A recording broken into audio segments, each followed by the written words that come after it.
Matuklasan ni Bubbles na ang kapatid ni Olga, itong si Alberto Prias Ramon, ay ang asawa ni Mokang. At samantala, hindi mapalagay ang isip ni Marcelo. Gusto niyang alamin kung ano ang totoo sa sinasabi ni Celso sa kanya.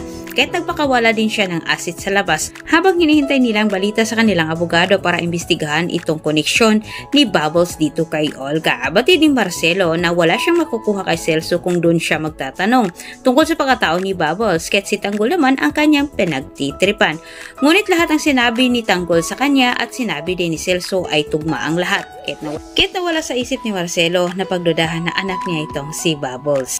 Ngunit hindi pa dito nagtatapos dahil balak ni Marcelo na isama itong si Bubbles sa plano niya kala Tanggol. Samantala, sa pag-imbestiga naman ni Bullet sa kay Bubbles, nalaman niya nakakalabas lang ni Bubbles sa kulungan at ulila na ito. At higit sa lahat, apo itong si Bubbles sa dating tauhan ni Don Julio at Olga. Subalit nagdududa si Ramon sa balitang hatid ni Bullet sa kanya. Nararamdaman niya na may mali dito. At sa pagdating ni Olga sa mansyon, agad itong tinawag ni Ramon at kinausap, tinatanong kung saan ito nagagaling at saan ito nagpupunta. Subalit iba ang sagot ni Olga, iba sa sinabi ni Bullet sa kanya.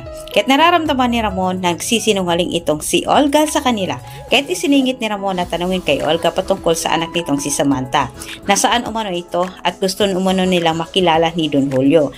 Pero nagtataka din itong si Olga kung bakit naitanong ito ni Ramon at ano ang dahilan. Kahit pinaniwala niya itong si Ramon at Don Julio na susubukan umano niyang tatanungin itong si Samantha kung makakauwi ito, dahil abala ito sa kanyang pag-aaral sa ibang bansa.